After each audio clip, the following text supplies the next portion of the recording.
Black Star Network is here. Oh, no punches! I'm real revolutionary right now. Support this man, Black Media. He makes sure that our stories are told. Thank you for being the voice of Black America, Roland. Stay black. I love y'all. All momentum we have now, we have to keep this going. The video looks phenomenal. See, there's a difference between Black Star Network and Black-owned media and something like CNN. You can't be Black-owned media and be scared. It's time to be smart. Bring your eyeballs home. You dig?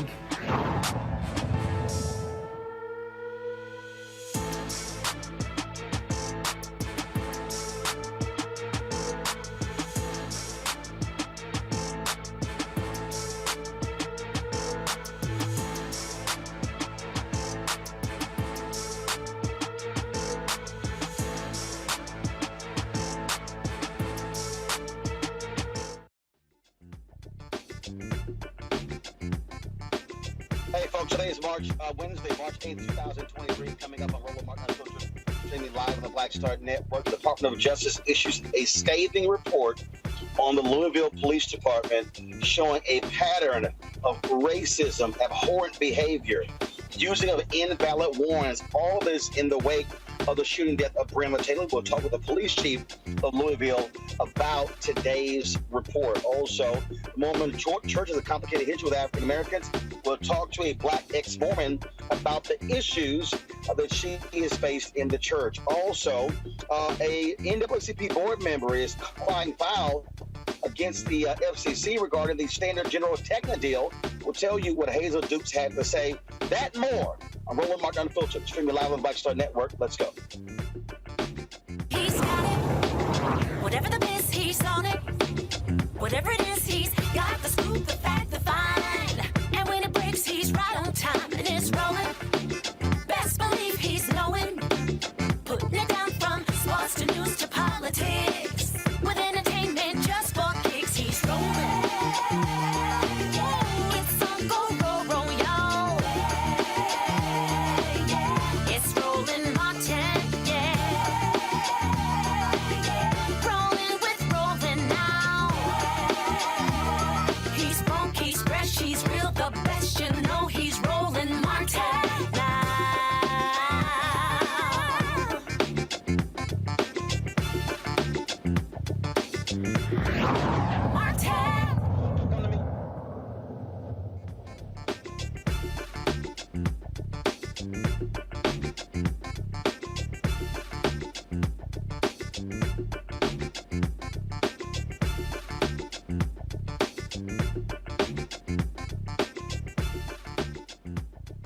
Folks, a shocking and stunning report today dropped by the Department of Justice after a 2-year investigation into the Louisville Police Department, which was commissioned after the shooting death of Breonna Taylor.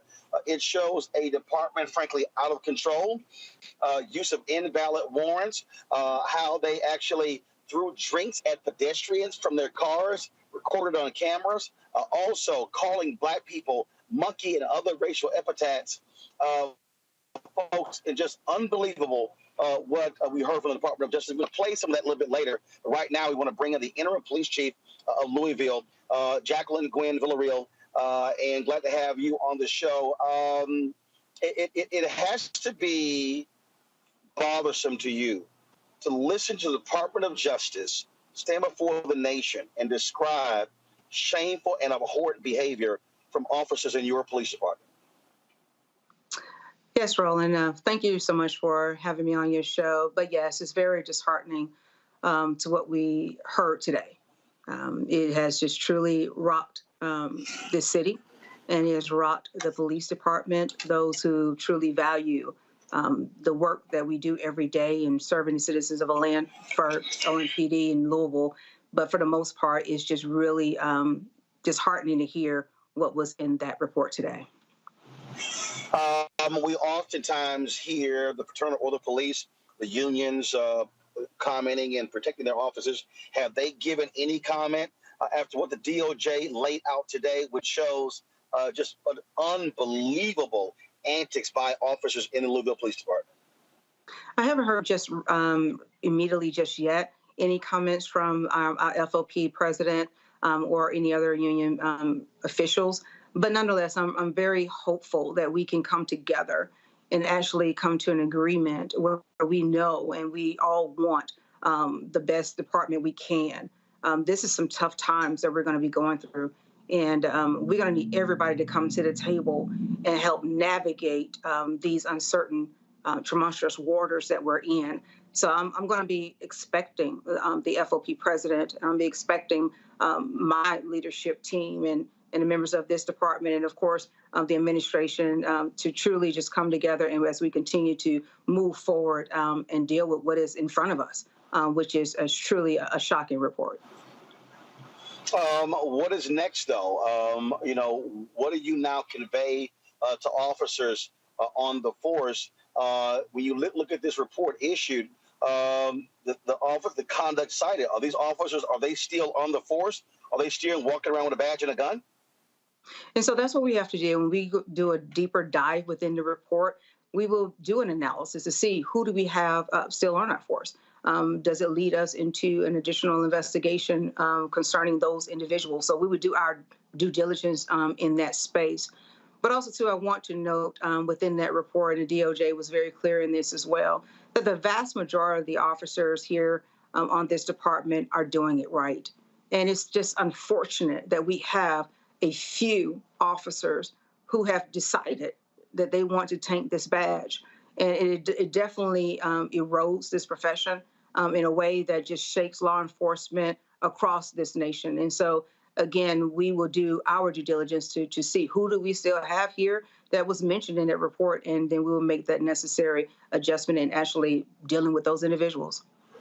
You know, the public, when they hear a vast number of officers, you know, who are good and decent, you hear that all the time. But the problem is that doesn't engender trust, especially among African Americans. We've seen the DOJ look at Louisville, Cleveland, Chicago, Baltimore. We can go on and on and on. And we keep having the same sort of things, racial epithets, excessive force, on and on and on. And these are people with the power to shoot and kill. You're right. You're right. I cannot refute that. And so that's where we have to come into play, making sure that we have the right supervisors in place who are monitoring our officers on a day-to-day basis and the work that they're doing, but also to get into a space that we're just not just hiring anyone just because our staffing levels are down. We need to hire quality individuals that should be a part of this profession. And those that decide not to, then we need to take the necessary steps to weed them along their way, weed them out of our department. But you're so correct. We got to get it right, especially the citizens of Louisville. They expect the change. They want the change. And Roland, they deserve the change. We hear a lot from people when we talk about these issues. They always say training. But how do you fix this? Training is not the be-all to end-all. It's that, Roland, it's going to be that day-to-day auditing of ourselves. You can train on a particular subject, but what are we doing on a day-to-day? How are our supervisors engaging their officers? Are they checking in on their officers? Are they seeing how they're engaging the public? A lot of the systems that we have in place now is the early intervention system, where if someone is actually flagging on the radar and in a certain particular area, that gives that supervisor the actual inclination. Let me check in and see exactly what this officer is doing a little bit closer. So again, those are going to be those tools that we need to actually utilize, but utilize them daily. But again, yes, training is good. Training is what we need, but also too, checking in on our officers as supervisors should be doing and seeing what our officers are doing day to day and having mechanisms and tools that afford us that opportunity to do that. I've interviewed a number of police chiefs who say the right things, when talking with the public. But one of the things, just like I interviewed CEOs, but the thing that jumps out is always that layer, the one or two layers below the chief. How are you making sure clear to your command staff that your expectations for them are to get this job done and done right? Because my clear message to them, every time I have a conversation with them, is saying, first of all, it starts with me. It starts with me in this top seat, making sure that I'm modeling what I expect from them. And then as I'm modeling what I'm expecting from them, I'm expect for them to actually carry it out and demonstrate that on down. And if you cannot do that within my particular agency, then you need to actually find another place where actually you fit better, because the expectations is high. We can't go back. We must be strong in standing together and making sure that we're serving the citizens of this city properly. And we got to get it right. And so, and I think a lot of times we're in this top seat, we're kind of, try to temper a way around some things. And sometimes you just got to hit it straight on and just let them know that this behavior, whether it erodes and trying to erode this profession and going awry and going rogue, it just would not be tolerated. And also, too, the buy-in must be at the top levels in order for the actual troops on the ground to embrace it. So top leadership is just really critical in this process. And I expect them to make sure they embrace change and the reforms that are in front of us. Have you had community events? Do you plan to do that? Directly engaging with the community, allowing them to ask questions, to rebuild their trust. How is that happening? Yeah, so already we created a youth and advisory council, and that council meets twice a month, and it's very robust with youth around the city that comes together and asks those tough, courageous questions of law enforcement. But also, too, I took it another level as far as making sure that we are having what we call a community CompStat, where I brought in the community into the space where we're talking about our day-to-day crime. They can actually see what the resources are. They can actually see how we're responding to calls and what calls we're responding to, and what is the hot button issues for them. We are bringing them in. Now I'm creating and formalizing a pastoral forum, which is ideal in order to get the church buy-in as to what we're doing in policing. But guess what, Roland? Not stopping there. Our activists. I'm actually starting an activist forum because I need to hear from those individuals who have seen some things that have just truly rocked them, that are negative in nature from the police, and actually have them brought to the table so I can hear their concerns and that we can navigate and meet and get to some of the solutions. So those things are being very intentional. But again, making sure that I'm present in the community. And like I tell my command staff, if I'm present in the community, I need for you to be present in the community. Chief Jacqueline Gwen Villarreal, we appreciate you joining us. Look forward to having you back. And hopefully next time you're on, there's a much more positive report, and you can letting us know what's happened there in Louisville. Thank you, Roland, for having me. Thank you. I appreciate it. Thanks a lot. Folks, we're going to continue having this conversation, talking about the Louisville Police Department. Keep in mind, this DOJ report was a result of the death of Breonna Taylor. And so we come back, we're going to hear from Christian Clark, head of the Civil Rights Division of the Department of Justice, from Merrick Garland, the Attorney General. Folks, it is a stunning, stunning report, and we'll detail it all for you right here on Roland Martin Unfiltered on the Black Star Network.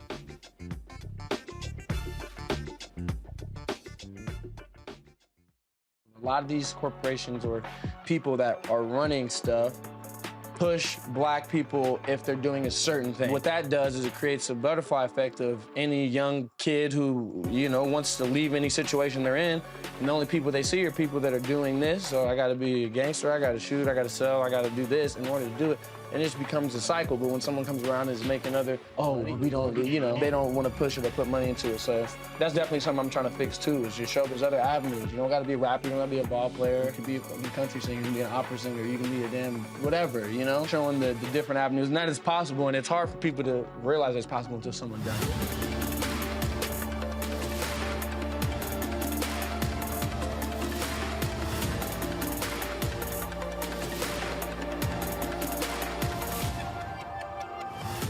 Next on The Black Table with me, Greg Carr, we featured the brand new work of Professor Angie Porter, which, simply put, is a revolutionary reframing of the African experience in this country. It's the one legal article everyone, and I mean everyone, should read. Professor Porter and Dr. Valencia Watkins, our legal roundtable team, join us to explore the paper that I guarantee is going to prompt a major aha moment in our culture. You crystallize it by saying, who are we to other people? Who are African people to others? Governance is our thing. Who are we to each other? The structures we create for ourselves, how we order the universe as African people. That's next on The Black Table, here on the Black Star Network.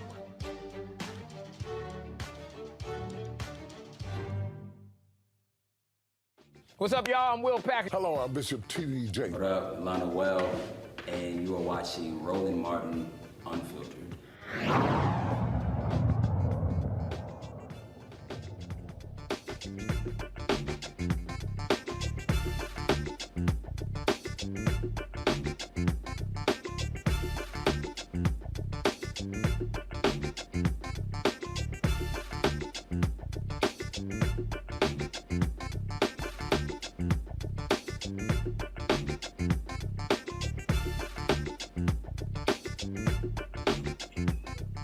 Folks, I gave you a glimpse of what was talked about in the Department of Justice and news conference today, detailing what Louisville police officers did and said. But listen to Christian Clark, head of the Civil Rights Division of the Department of Justice, just lay out how shameful and despicable the things done by officers in this department.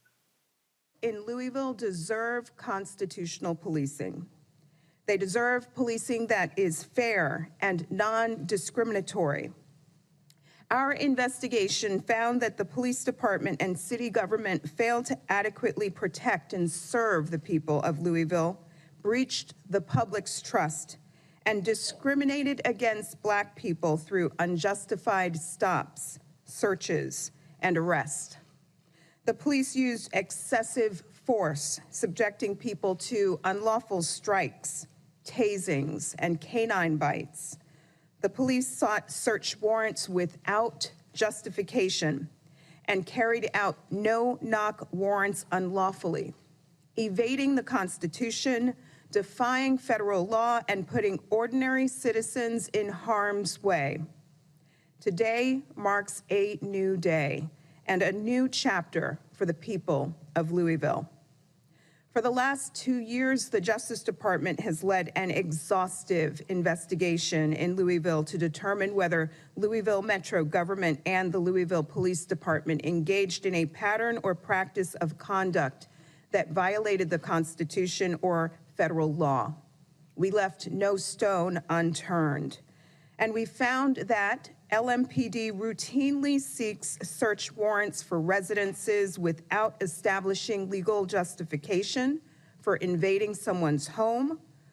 Officers regularly seek warrants that are overly broad, sweeping in people who have at most a remote connection to the investigation, who have committed no crime, harbor no evidence, and have a constitutional right to not be subject to unreasonable search and seizure. Officers also violated the law when they act on these warrants by unjustifiably barging into people's homes without knocking and announcing their presence. And they often serve these warrants at night. These tactics are dangerous. Officers can be misidentified as intruders, and they may misinterpret shock and surprise as a threat. All of this puts the public at risk, and officers too. Officers also routinely conduct stops, searches, and arrests without the required constitutional justification. These tools are essential to enhance public safety, but when used without restraint, they turn into weapons of oppression, submission, and fear. We found that LMPD officers use excessive and dangerous tactics such as neck restraints, canines, and tasers, even against people who pose no imminent threat to the officer or others. We also found that officers misdirect their resources and violate fundamental principles of equal justice by selectively targeting and disproportionately subjecting Black residents to unlawful policing. LMPD disproportionately stops and cites Black drivers for minor traffic offenses. In fact, Black drivers were nearly twice as likely as white drivers to be cited for having one headlight out. Black drivers were nearly 4 times as likely as white drivers to be cited for improperly tinted windows, and Black drivers were nearly 5 times as likely as white drivers to be cited for improper tags. LMPD also disproportionately searches Black drivers who are stopped and cited. Even when comparing traffic stops where Black and white drivers were engaged in similar behavior before the stop, Black drivers were almost 50% more likely to be searched than whites. LMPD charges Black people at higher rates than white people for the same misdemeanor offenses. For example, LMPD charges Black people for loitering at more than 4 times the rate of white people, for disorderly conduct at 2.5 times the rate of white people, and for littering at 3 times the rate of white people. This pattern of racial discrimination fuels distrust and impedes the community's confidence in the LMPD and their law enforcement operations. LMPD's improper activity extends beyond use of force, street enforcement, and search warrants. We also found that LMPD often responds aggressively to people criticizing the police, both in routine day-to-day police encounters and during lawful demonstrations, and both before and after the racial justice protests that occurred in 2020. We saw unnecessarily aggressive behavior against people experiencing behavioral health crises. One person, a Black man with an apparent behavioral health disability, had more than 25 encounters with LMPD in less than 2 years. And in some of these interactions, LMPD officers needlessly escalated the situation and used unreasonable force. At times, they even mocked him. The man ultimately died in a Louisville Metro detention center after he had once again been arrested by LMPD. Such unnecessary escalation of encounters that could have and should have remained nonviolent was far too common.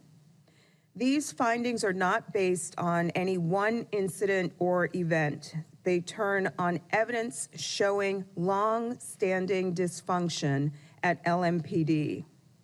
The pattern or practice of unlawful conduct compromises LMPD's ability to serve and protect safely, constitutionally, and effectively. Instead, LMPD has practiced an extreme, misdirected, and counterproductive style of policing. And as Attorney General Garland noted, these findings give us reasonable cause to believe that Louisville Metro and LMPD engage in a pattern or practice of conduct that violates both the Constitution and federal law.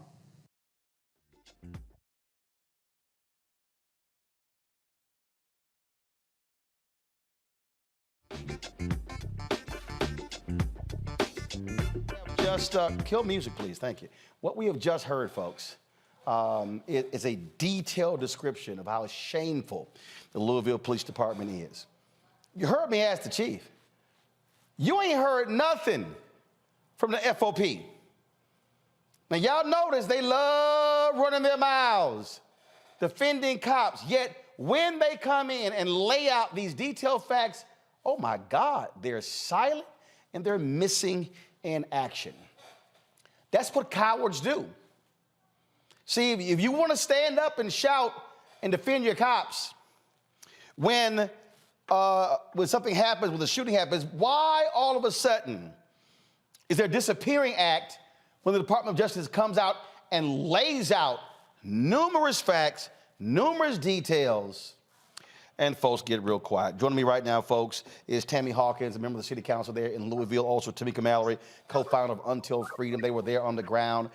They're standing up Breonna Taylor and Breonna Taylor's mother and family advocating for this. Councilwoman Hawkins, and I got to ask you, I mean, to sit here and listen to that report, and then, of course, the silence from the Fraternal Order Police tells you what the real truth is in terms of they're unwilling to defend this.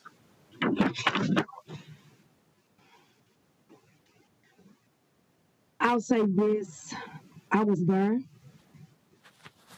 It was very disheartening, very unsettling for me, but not surprising. It just gave confirmation of the things that we have already known or suspected for a long time. It's going to take a lot to bridge this gap. I believe that FOP should be accountable. Chief Villaro, she inherited this. My heart goes out to her.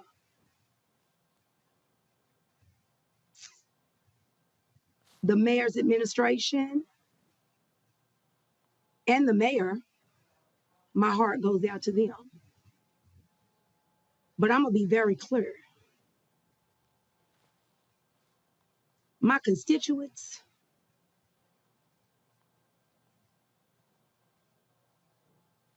what about them? do they get their lives back? How do they go on? What's the first step in bridging the gap with them?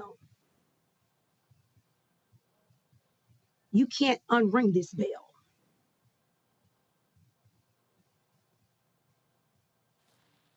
Tamika, I got about 45 seconds before I go to break. We're going to come back and pick this up after the break. But again, folks like you and others, and we keep saying this over and over and over again, this is happening, this is happening, this is happening. And people love to sit here and go, oh, it's a few, it's a few, it's a few. Like I said to the chief, it's New Orleans, it's Philadelphia, it's Baltimore, it's Louisville, it's Cleveland, it's Chicago, it's Washington, D.C., it's New York City, it's Los Angeles, it's Aurora, Colorado. I mean, we could go on and on and on. So seems to me it ain't just a few bad apples. It absolutely is not just a few bad apples.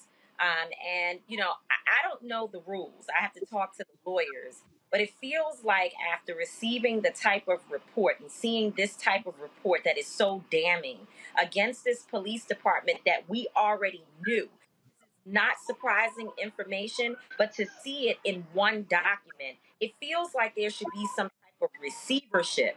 These officers and the leadership there, I do not feel confident that they are able to do the job necessary to protect the people of Louisville. It really breaks my heart because we were there. I lived in Louisville for 4 months and I saw what the officers do, the antagonizing, the abuse, the straight up violence. And what we know is that Breonna Taylor is dead because of the behavior. It is almost like when you're reading the report, the exact things that's described happened to Breonna Taylor and Kenny Walker.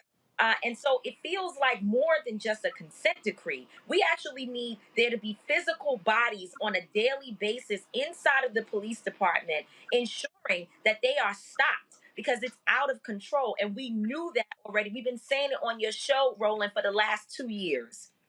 Got to go to a break. We come back. We'll continue this conversation. We'll bring in our legal panel and political panel as well. You're watching Roland Martin Unfiltered on the Black Stud Network. We're breaking down this Department of Justice report released today detailing massive corruption, shameful behavior, racism in the Louisville Police Department.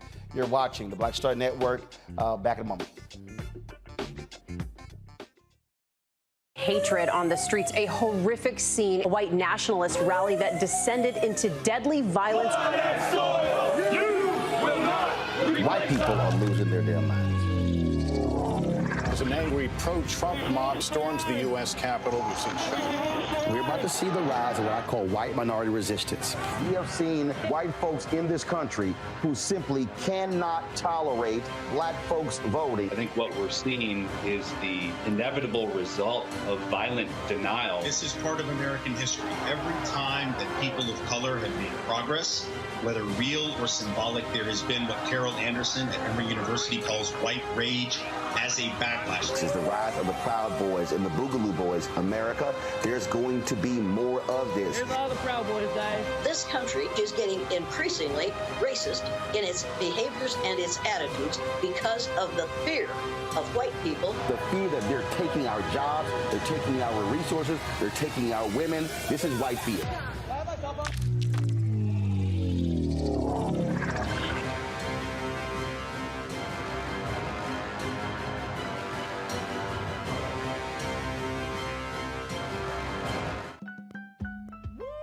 We're all impacted by the culture, whether we know it or not. From politics to music and entertainment, it's a huge part of our lives, and we're going to talk about it every day right here on The Culture with me, Faraji Muhammad, only on the Black Star Network. What's up, what's up? I'm Dr. Ricky Dillard, the choir master. Hey, yo, Peace World, what's going on? It's the Love King of R&B, Raheem Devon, and you're watching Roland Martin Unfiltered.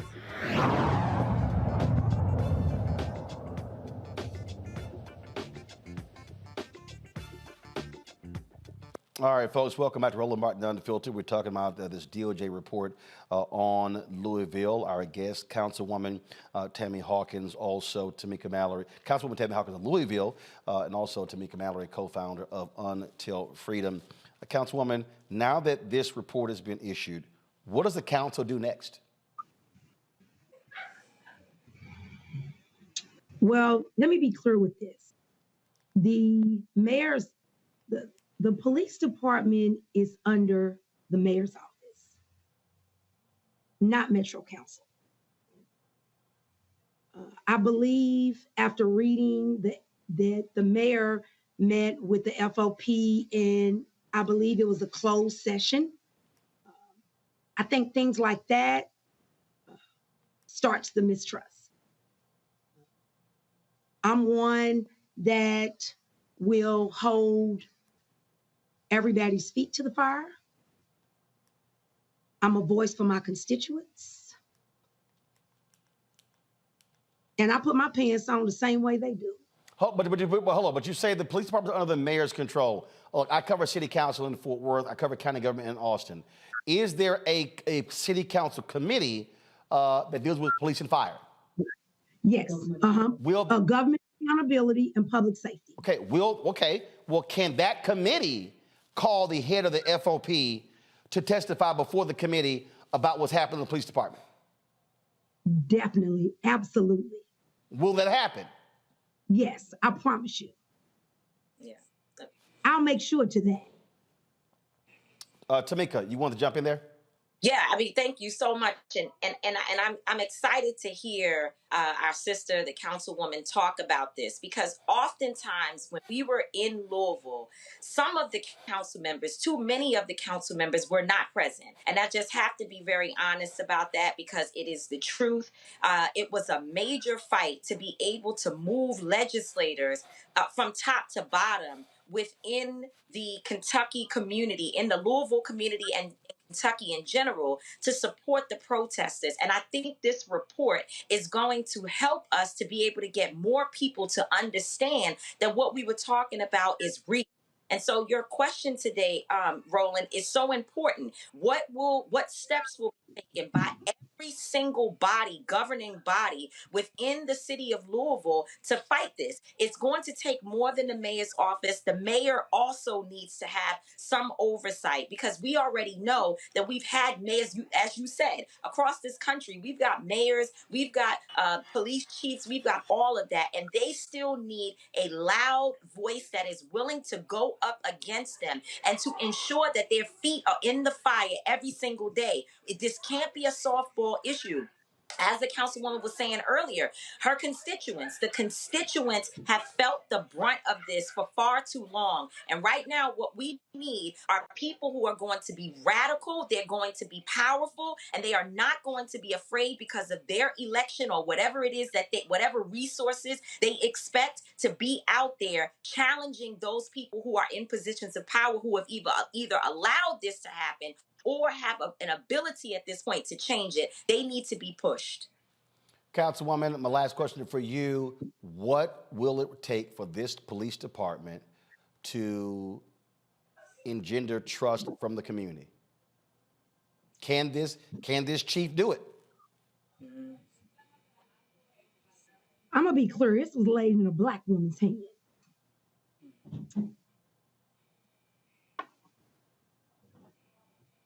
And everybody keeps asking the same question. What can we do so this won't happen? Or what can we do to fix LMPD? But I'm still harping on, what are we going to do to fix our constituents that are left with felonies, that are left with life trauma? So I'm trying to bridge the gap with not just LMPD, but also with my constituents that I am a voice for. You know, how do we fix their lives? I'm one that's not scared to speak up. I'm a voice of reason. I'm a second chancer. I understand how it feels. So I always put myself in somebody else's shoes first. And I'm very passionate. But one thing that I've learned, and that is when you're passionate about things, you gotta put your feelings to the side. You gotta start, creating policies. That's what matters. And one thing that the DOJ said, she said it was a lack of policy. It was the lack of structure that was in place. I beg to differ. I didn't know that I've never known calling somebody monkey and calling somebody boy. I didn't know that there was a policy. I thought that just came with common sense and respect and integrity. As an officer, and when you swear under oath, I didn't know you just come right off and you just treat people any type of way and you target Black. So you heard me ask the chief about community forums.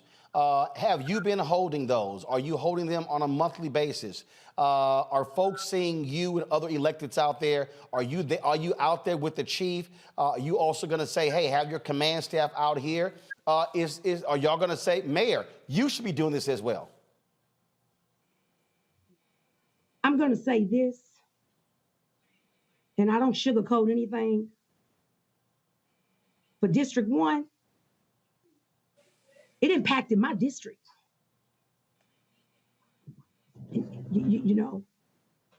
More than probably anybody's district.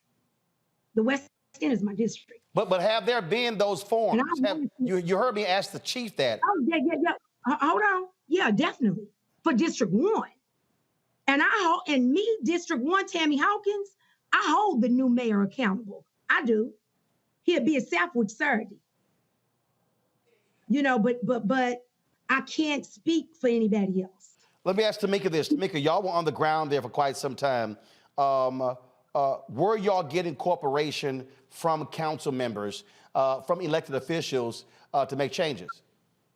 It was very tough, Roland. I wouldn't be me without telling the truth about what we experienced. Oftentimes, we found ourselves with a very small amount of council members and other elected officials who were out there with us. I have to give credit to Attica Scott. She was one of those as an elected official who was on the ground. Of course, Charles Booker was constantly showing up and a part of our activities. And of course, Katora Haran, who is now a district leader. And that happened as a result of the protest. She ran for office and has now been elected. And there were others at time. But I think that there has to be much more of a commitment and an engagement from the electeds that are there in Kentucky. In Louisville, one of the things that I have to say that is it was probably one of the most disappointing was the lack of support from the local electeds to be out there with Breonna Taylor's family. And you can ask them. I mean, they will tell you what they experienced. And so, we did see when it came time to fight for no-knock warrants, we saw the electeds get engaged and make sure that happened. But nonetheless, just in terms of the everyday boots on the ground effort, that was not the case while we were in Kentucky. Councilwoman, final comment. I'll tell you this. I've been in Metro Council less than 60 days. Right, that's right. And I don't know what happened then, but I can assure you now that you got my support.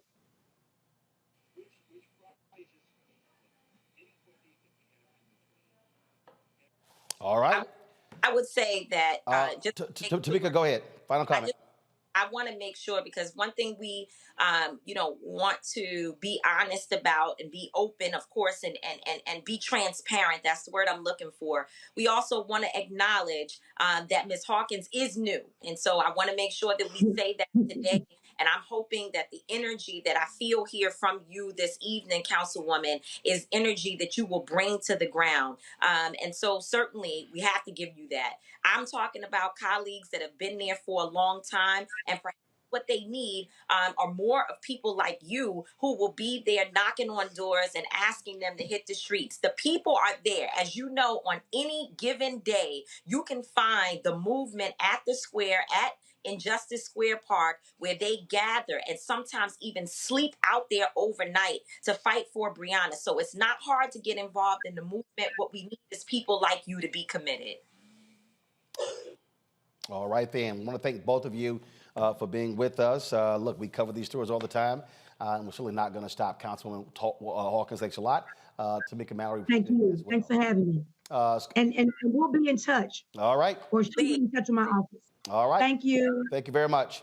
A. Scott Bolden, lawyer here based in D.C. Robert Patillo, host of People, Passion, Politics, News Talk 1380 WAOK in Atlanta, and Rebecca Carruthers, Vice President of Fair Election Center. They are my panel. I will talk with them when we come back after this break.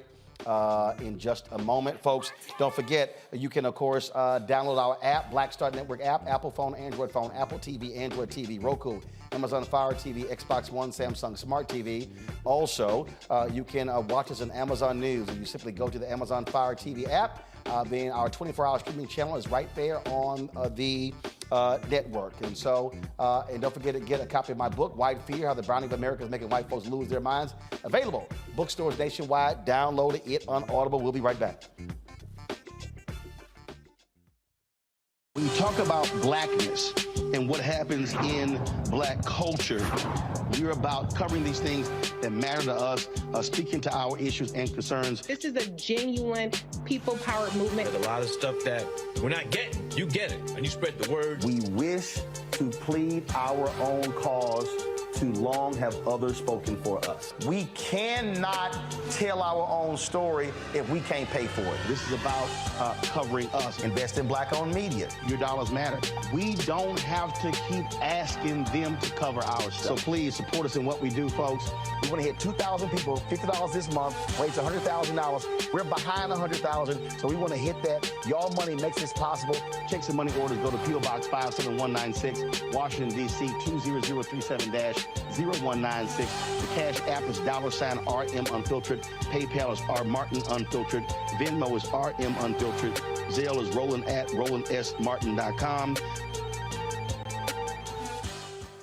A lot of these corporations or people that are running stuff push black people if they're doing a certain thing. What that does is it creates a butterfly effect of any young kid who, you know, wants to leave any situation they're in, and the only people they see are people that are doing this. So I gotta be a gangster, I gotta shoot, I gotta sell, I gotta do this in order to do it. And it just becomes a cycle. But when someone comes around and is making other, we don't, you know, they don't want to push it or put money into it. So that's definitely something I'm trying to fix too, is just show there's other avenues. You don't gotta be a rapper, you don't gotta be a ball player, you can be a country singer, you can be an opera singer, you can be a damn whatever, you know? Showing the different avenues, and that is possible, and it's hard for people to realize it's possible until someone does it.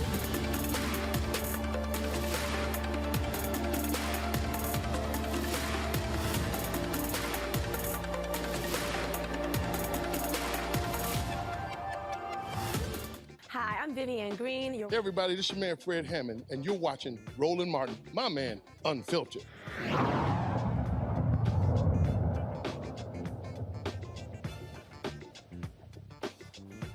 All right, folks, let's chat about this with our panel. Scott Bolden, I'll start with you. Again, when you listen to Kristen Clark lay out all of that, I mean, talk about just unbelievable.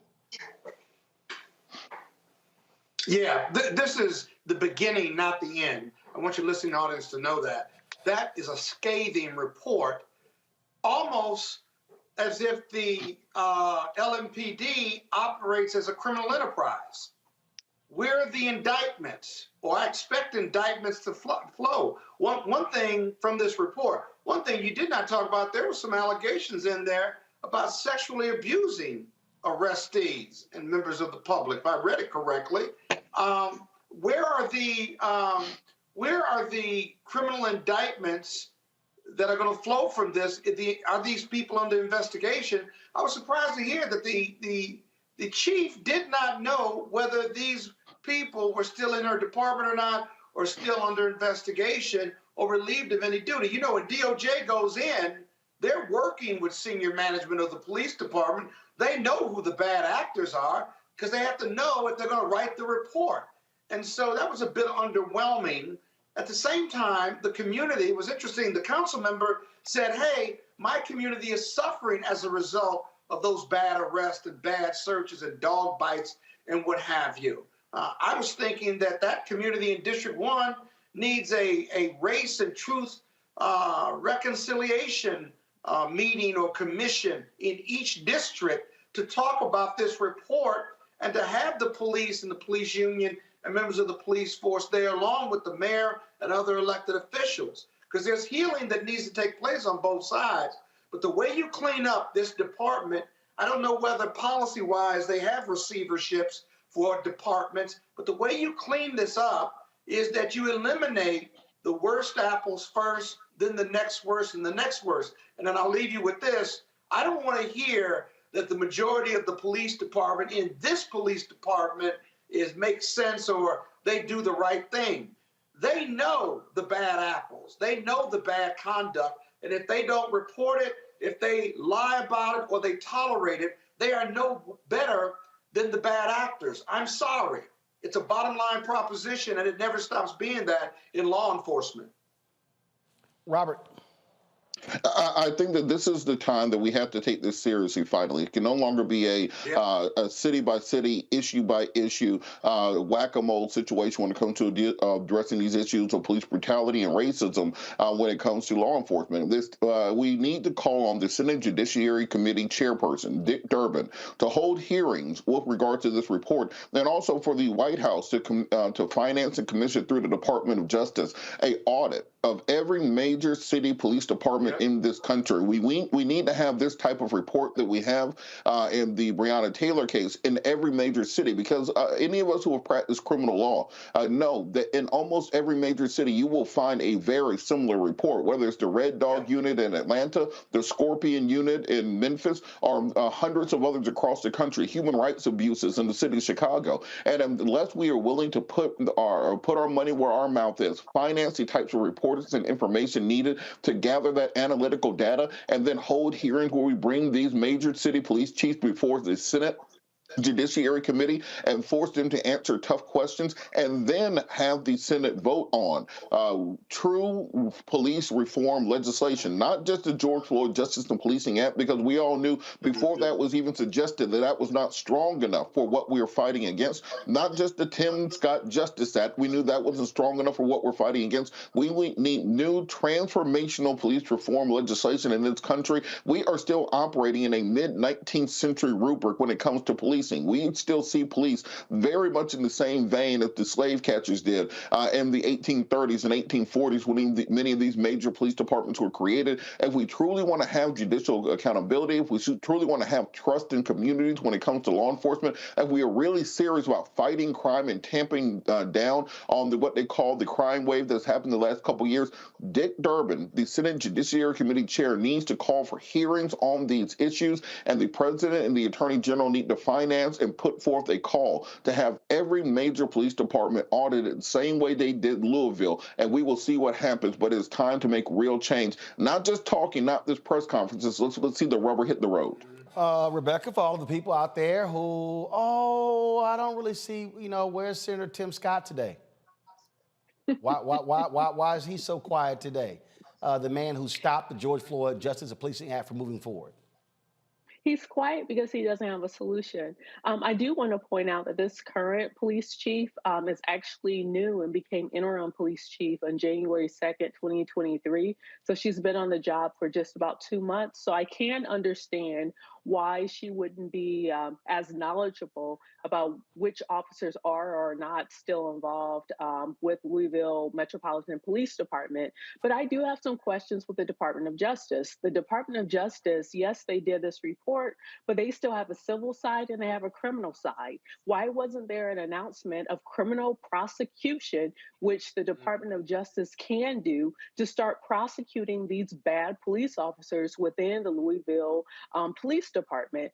Because when we see when local prosecutors when it's left up to them to do these prosecutions, we also see political ramifications. Like Baltimore is a good example of that with the previous state's attorney there.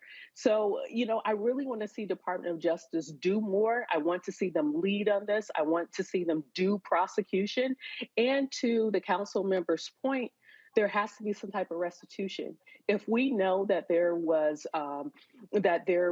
criminal activity that these police officers were doing, if we know that under the color of law that they weren't actually doing their jobs correctly, then maybe it's time to set aside some of those convictions for those felons that are in District 1 that should not be felons, but are felons because of repeated police intimidation and repeated police harassment. Well, and I would hope, again, and this is one of the things that I've been saying, I would hope, Scott, that the White House got more aggressive. What I mean by that is this DOJ under Kristen Clark has really been active in many of these cases. The announcement today was made from the Department of Justice. But my goodness, it would be great to see this being announced from the White House podium, to seeing the president sitting there as well, because they have good things to say. The White House needs to elevate this to a higher degree. Yeah, but now, Roland, the Democratic White House, this black folk stuff, these black issues, it's just black people getting beat up and abused by the police. The Democrats want our vote. They don't want to do anything about our plight. No. But here's my point. Here's my point, though. If they want to truly advance the issue of the George Floyd Justice Act, the third anniversary of his death is in 2 months. My deal is you elevate the story, and you don't just always talk about, oh, police need more money. Show the flip side of the actions of the cops. That's what needs to happen. I agree with you wholeheartedly. Now you tell me, here's a question for you. Why won't the White House do it? It's because it's black people, and they've never made black people a priority unless they want us to vote for them during the election year. I think it's that.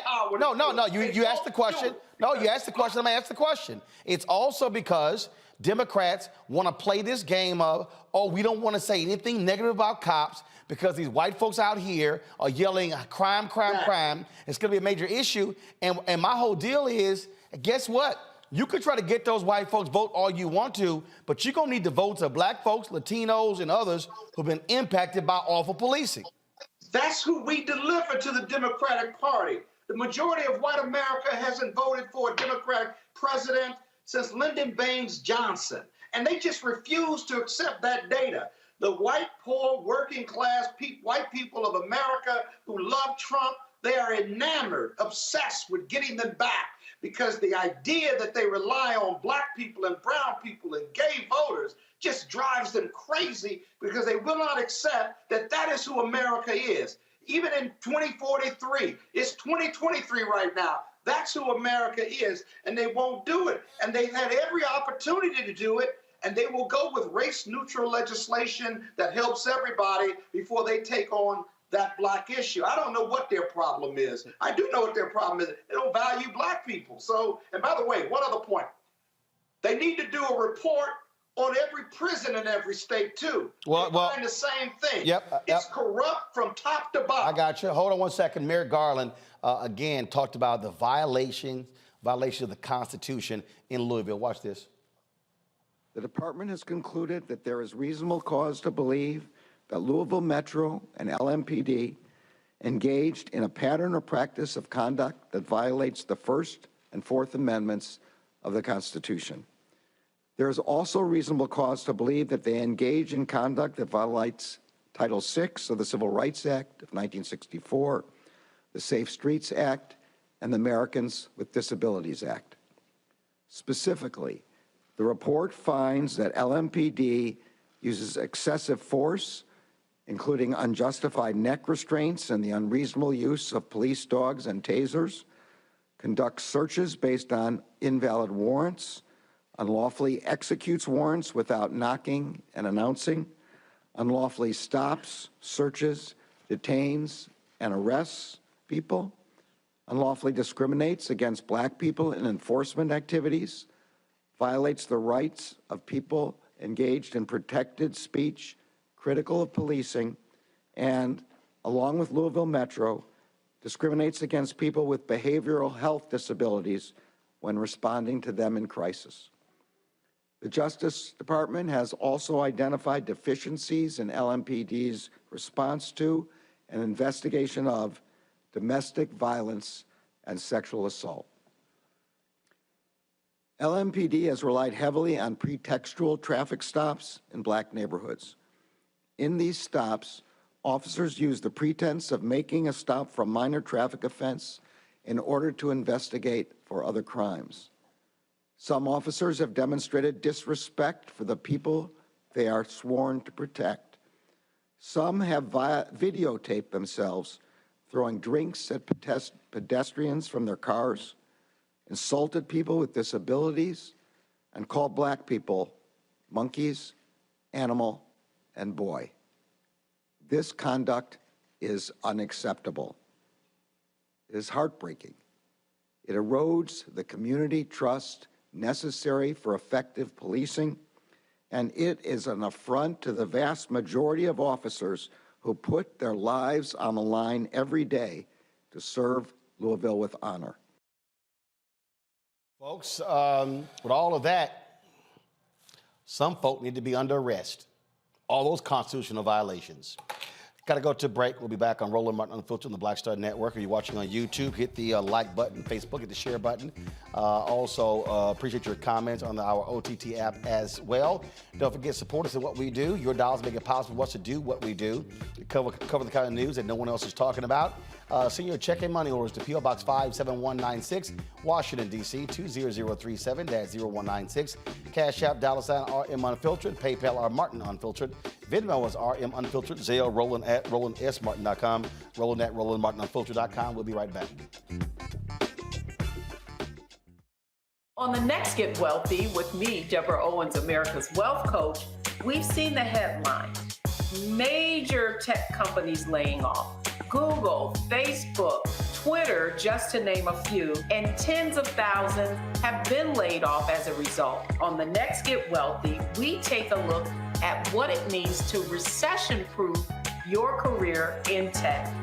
Joining me will be Tamika Tover, and she's going to be sharing exactly what you need to do to turn anxiety into achievement. Shifting our mindset to thinking that only opportunities exist in big tech is something that we're going to have to shift fast, because there's so many opportunities that are out there that we have to change the way we were thinking about our careers. That's right here on Get Wealthy, only on Black Star Network.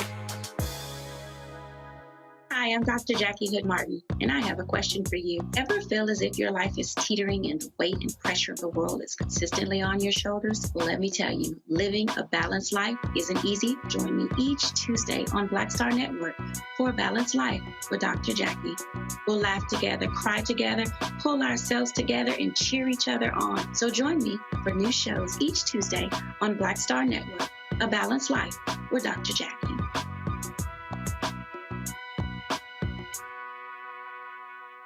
Pull up a chair, take your seat. The Black Tape with me, Dr. Greg Carr, here on the Black Star Network. Every week, we'll take a deeper dive into the world we're living in. Join the conversation only on the Black Star Network.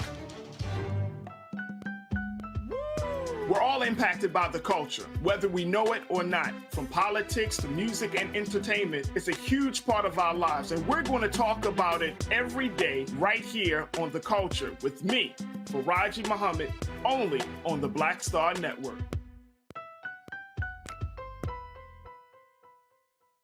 Hi, I'm Eric Nolan. I'm Shantae Moore. Hi, my name is Latoya Luckett, and you're watching Roland Martin Unfiltered.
An increasing number of civil rights leaders are dismayed about the FCC Media Bureau's decision to designate Senator General's proposed $8.6 billion acquisition of the Tegna TV station group for an administrative hearing. Hazel Dukes, president of the NAACP New York State Conference and former NAACP national president, wrote to FCC Chair Jessica Rosenwald to express her concern with the decision to put the merger before an administrative law judge, which could, many say, kill the deal. She wrote, "I'm appalled that we still use this type of incendiary language to define a person." First of all, she's speaking about when the Standard General's leader, Sue Kim, was called not the right kind of minority. She wrote, "I am appalled that we still use this type of incendiary language to define a person of color who attempts to enter a particular club they are not traditional members." Despite awaiting approval from the Federal Communications Commission, FCC, for approximately a year, the deal has been given yet another regulatory hurdle and placed before an administrative law judge at the FCC. This action was deliberate and malicious and only happened because some deemed Sue Kim not to be the right type of minority in a time when equity is the watchword. This is unacceptable. Now, Senator General would acquire Tegna's 64 TV stations and other assets for most of the year. Most of the year, if approved, the FCC's Media Bureau is concerned the proposed transaction could artificially raise consumer prices and result in job losses. The News Guild CWA, the National Association of Broadcast Employees and Technicians, filed petitions to deny the deal. The National Association of Black-owned Broadcasters, as well as Reverend Jesse Jackson's Rainbow Push, support the deal as well. We also, Scott, have a partnership with Sue Kim in case this deal closes. I mean, this is one of those things that what Dukes and others have said, the full FCC should vote on this. There should be a public hearing. They should discuss this and vote on this thing openly versus having go to an administrative judge. And the reality is this here, Sue Kim is a Korean American. He's looking to partner with us and others in Black-owned media. This is a perfect example of minorities being able to own major television stations. And so folks like Hazel Dukes and myself say, hey, have a full, honest, open hearing, put everything out on the table, and let the full FCC vote. I think you're on mute. Sorry. Hazel Duke's been fighting for black people for a long time. It's a big deal for her to sign on to this, to that letter. The reality, what I don't understand, it's under the Democratic administration, and to put it into an administrative hearing, Robert, means that for whatever reason, they don't want the commission to bless it. They want to put it into an independent party that may or may not bless it. I'm a little concerned what they're trying to hide or what they're trying to do by not approving this deal when it seems to have a ton of support by civil rights organizations as well as people of color and a new potential owner that is willing to do business and share ownership with black people and brown people around the country. It just really doesn't make any sense. There's another storyline here that nobody's talking about. Here's my issue here, Rebecca. You're the FCC commissioners. You've been appointed by President Biden. This is what you're supposed to do. Right. Have the hearing, make a decision, vote. Yeah, I don't understand this. I don't remember Sinclair Broadcasting Company having to go through all this scrutiny. So I don't understand why the FCC just wouldn't consider this on the regular order instead of having it go to a administrative judge. So far, I haven't seen anything that justifies the FCC taking this route. Robert. Well, I think going back to and kind of mixing the last story and this story together, I think what might have to happen is we might need a black person to start primarying Joe Biden now. We need a black candidate to go down to South Carolina, where the Democratic primary starts in 2024, and start running and file the paperwork, just like Marianne Williamson did, announce they are running, and start putting in some numbers down in South Carolina right now. Because apparently this administration does not take the needs of African Americans seriously. They think they can just walk across the bridge. They can take a couple pictures. They can do the other stuff.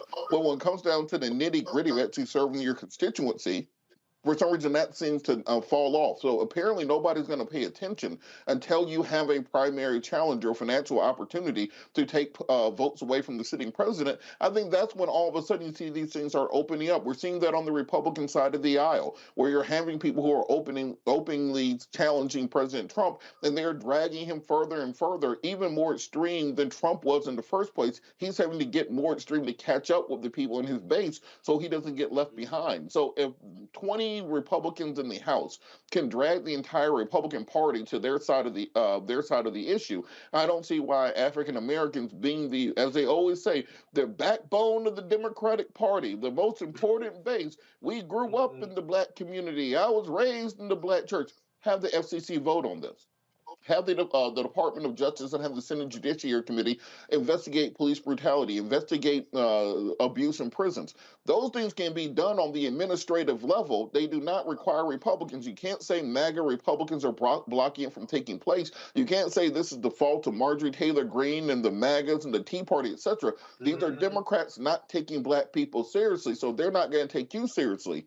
Then it's time for you to demonstrate to them your importance, because at the end of the day, if black folks did the exact same thing that the FCC was doing in 2024, Republicans will win in a landslide. It'll be a 1984 Reagan landslide if we decide just to stay home. So maybe they need to be reminded of who has the keys to the car before they start making demands on what direction we go. Well, first of all, African Americans are not trying to buy Tegna. So Sue Kim is the managing partner of Standard General. He's a Korean American. That's who actually is leading this effort. In fact, they have actually said they might threaten legal action against the FCC Media Bureau when it comes to this. This is a cable fact story. Go to my iPad, please.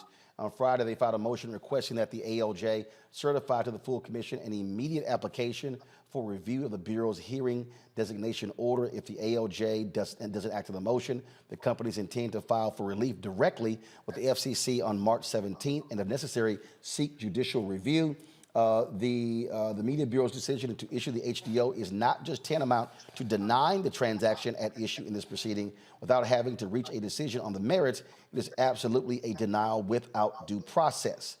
This is what the broadcasters wrote again, and there's a May 22nd deadline for a merger agreement. And so we'll certainly keep you abreast of what's happening in. Is there another bidder, Roland?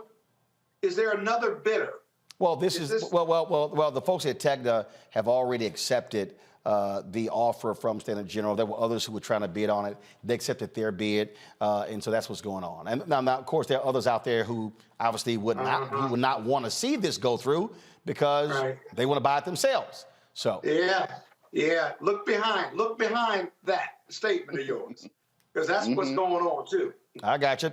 Folks, California family is going to receive $8.25 million after being unlawfully detained on their way to college. A California jury found Alameda County Sheriff Deputy Stephen Holland and Monica Page liable for $2.7 million to Aaliyah Lagervale and $2.75 million to her daughters. The court increased the total damages because of the Bain Act, which allows juries to quadruple damages awarded in cases involving a violation of constitutional rights. In 2019, Holland violated Lagervale and her daughter's constitutional rights. After a traffic stop, Holland told Lagervale he stopped her because he was investigating car break-ins. When Lagerville refused identification because she had done nothing wrong, Holland handcuffed them, and held them in a patrol car without citing them for a crime. And now they got to pay up. A California Bay Area couple settled with a lawsuit with a white appraisal company that valued their home below market rates because they were black. We've heard this before. Paul and Tanisha Tate Austin won an undisclosed settlement from the Fair Housing Advocates of Northern California and Jeanette Miller, the owner of Miller and Parati Real Estate Appraisers. Miller and Parati Real Estate Appraisers sent 2 employees to appraise the Tate Austins' Marin County home within just a few weeks of each other in 2020. The first appraisal was at $945,000. When the couple had a white friend pose as the owner, the appraisal company gave them a $1.5 million valuation. Following the win, Tanisha Tate Austin made this statement. The ongoing undervaluation of homes in black neighborhoods perpetuates the wealth gap between black and white families. We hope by bringing attention to our case in this lawsuit settlement, we can help change the way the appraisal industry operates, and we can start to see a different trend. There are implications to our ability to create generational wealth or passing things on if our houses appraised for 50% less. That right there, Robert, is the point we've always talked about. Even when we do own a home, getting screwed over on this type of issue. And I want people also to understand that this is not just a micro issue as in individualized families and the lack of generational wealth that is created. It is a macro issue because home property taxes that are based upon home ownership are what finance your schools. So when you are systemically undervaluing black homes, you are robbing students of the financing needed to have top flight schools in those communities. When you're looking at the long-term ramifications, you're taking away the equity that people can pull out of their homes in order to finance businesses, in order to finance inventions, other things. This is when we talk about systemic racism, and people think that we're saying, well, everybody within the system is racist. No, when you're talking about systemic racism, we're talking about the fact that if you pull one brick out of the wall, then the entire wall collapses upon itself. And because you have this system, and this family is not an isolated incident, you can go to any black community in this country, any well-to-do and wealthy black community in this country, and run the same thing. I dare anybody in Prince George's County and DeKalb County and South Fulton in Atlanta to get some white friends to come in and pretend to be pretend to live in your house and pretend to be your neighbors and see what the appraisal is. And when you do that, you realize that much of what happens in America is based off of a system that is intrinsically against the progress and advancement of African Americans. And this is why we have to break the system down, not just the individual actors. Scott, when you look at this is go to my iPad, please. This is a story in the New York Times from November, where the federal researchers looked at a lot of data here. They pulled 47 million appraisal reports. White homeowners can expect their home values to increase at twice the rate of homeowners of color, a stark confirmation of systemic racial bias in home appraisals. This particular report looked at, again, census tract data. And what they did was they compared similar homes, analyzing the millions of appraisals by using census tracts as a proxy for neighborhoods and comparing communities with nearly identical housing stock. 2 researchers found that the results showed a clear correlation. The higher the proportion of white residents in each community, the higher the appraised value of individual homes. And there's a lawsuit, I believe, in California against a major bank for similar, not appraisers, but when you refinanced your house, if you owned it due to COVID, you could refinance your house and pull money out. The approvals for black people who owned homes was like 50% less than what white people could pull out of their homes. But this is a powerful racism right here, Roland. This is average racism. This is the appraisal process. Listen to what white people are telling us, what the system says, that the mere fact that black people live in a house, in a neighborhood, black or white neighborhood, that the mere fact that you're black and you live in a home along with all these other homes around you, that alone brings the value of your home down. which is an inanimate object, basically. You got lots of homes around you, the neighborhood, all the comparative sales, what an appraiser goes through has nothing to do with race. It has to do with comparable sales and whether you've improved the house or not. But none of that is more powerful than racism because you or me live in that home.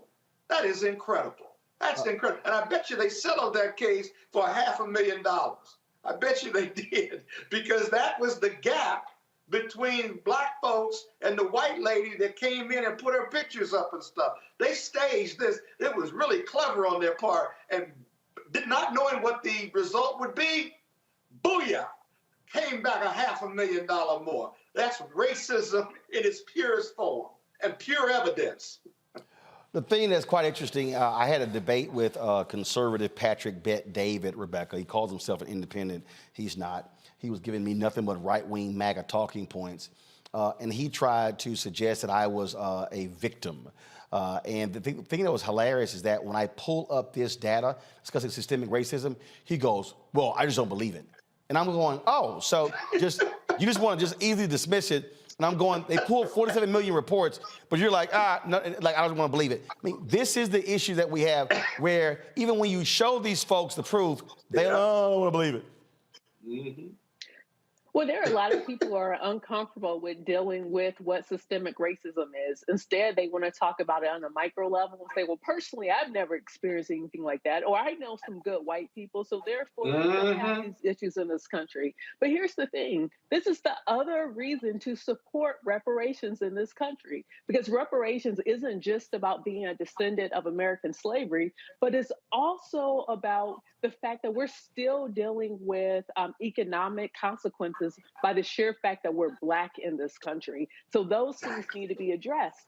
I wish more Americans would understand systemic racism. I wish we had something like critical race theory, which could explain all of these large issues that are happening to Black Americans on a day-to-day basis. But this, I mean, look, Scott, it was probably $525,000 to be exact in that particular settlement, because that was the amount that they were undervalued.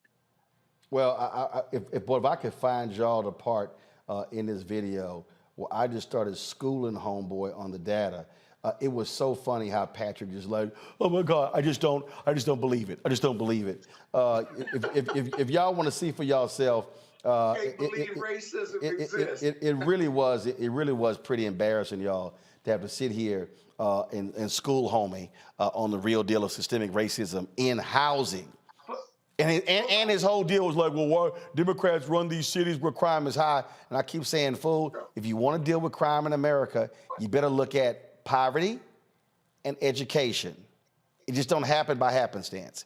Got to go to a break. Pay some. Roland, watch this.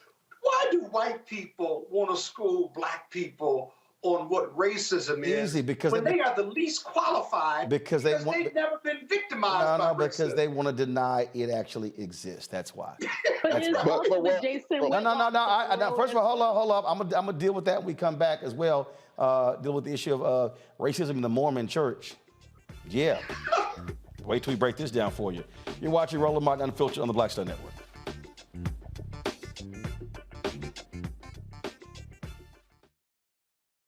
On the next, A Balanced Life with me, Dr. Jackie, just who do you think you are? And maybe more importantly, who is it that you think you're trying to please? The answer to that second question is really wrapped up in the first. Think about that, being the true, authentic you, no matter the circumstance. But we learn the art of forgiveness, not only of forgiving one another, but forgiving ourselves. And we also learn how to love ourselves so that we can love each other. That's next on A Balanced Life, here on Black Star Network. Next on The Black Table with me, Greg Carr. We featured the brand new work of Professor Angie Porter, which, simply put, is a revolutionary reframing of the African experience in this country. It's the one legal article everyone, and I mean everyone, should read. Professor Porter and Dr. Valencia Watkins, our legal roundtable team, join us to explore the paper that I guarantee is going to prompt a major aha moment in our culture. you crystallize it by saying, who are we to other people? Who are African people to others? Governance is our thing. Who are we to each other? The structures we create for ourselves, how we order the universe as African people. That's next on The Black Table, here on the Black Star Network.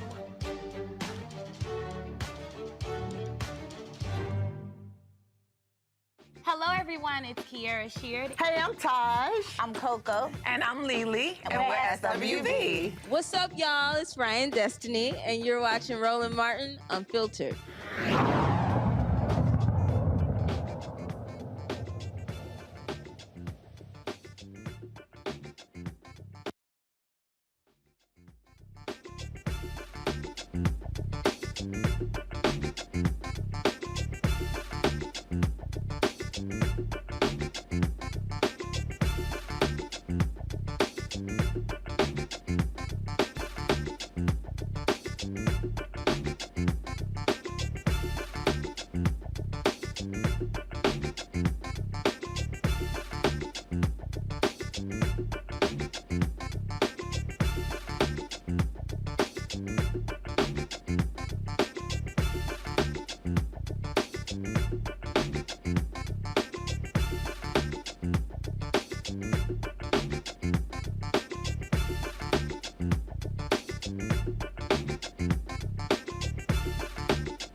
All right, folks, 3% of all Mormons are African American, yet 9% of the converts to Mormonism are African American. But they have a very long, troubled history of the issue of race. My next guest, who is ex-Mormon, Achin Bach, joins us right now, and she was told, you can't marry somebody white. She joins us now from American Fork, Utah. Glad to have you on the show. So you were actually told that by church officials? Yes. So were you engaged with someone? Were you dating somebody, or were you just inquiring as to who you can marry? So all of the above. So I joined the church when I was 18, and it's big to get married in the temples when you're Mormon. But the problem is that they were teaching that they're white, males not to marry Black people, or anybody not to marry outside their race. They didn't want blacks and Black people and white people mixing because they said Black people were cursed. So this was actual teachings where you were going to temple? Yes. And when was this? How recent was this? So 1990 is when I joined, but the teaching is still the same, that Black people are cursed and that Black people and white people shouldn't mix. And they said that was because of the curse of Cain. Because Cain and Abel, when Cain killed Abel, he received the curse. And the curse is put on Black people from Cain. We're descendants of Cain. Okay. So when did you inquire as to who you could marry? They told me. So when I was 18 and I joined, of course, I'm dating age. And so I'm trying hold on. You joined when you're 18. How long ago was that? Long time ago. I'm 51. Got it. All right. So when did you leave the church? And when did you inquire about who you could marry? And when did you leave the church? Okay. So I left the church probably 2016 is when I really left. But it's a culture. When you join when you're 18, you join the church. I even went on an LDS mission. And so when you're dating, they tell you who you're supposed to be dating. You need to date other members of the church so you can be married in the temple. Only other members can be married in the temple. Well, the thing about that is, sure, you could get married in the temple, but they said that I needed to find a Black man. But there wasn't a lot of Black people in the church. Actually, there was no Black people in the church where I was. Even on my mission, there was no Black males. So, I did marry a Black male. He was a member of the church, but we didn't get married in the temple. And that marriage didn't last. Do you believe that the Mormon Church continues to have a problem with race? Absolutely. How so? Well, 2016, I finally realized they weren't going to learn. They weren't going to learn. So joining at 18, I have an 18-year-old mind. So 2016, I have a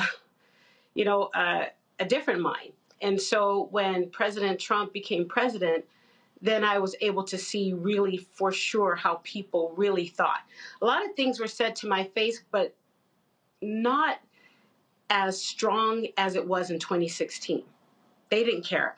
They cared before, kind of like, maybe I shouldn't say anything, or maybe I should say it this way. God deemed it so. But 2016, they did not care at all. Gotcha. Questions from my panel. Rebecca, you first.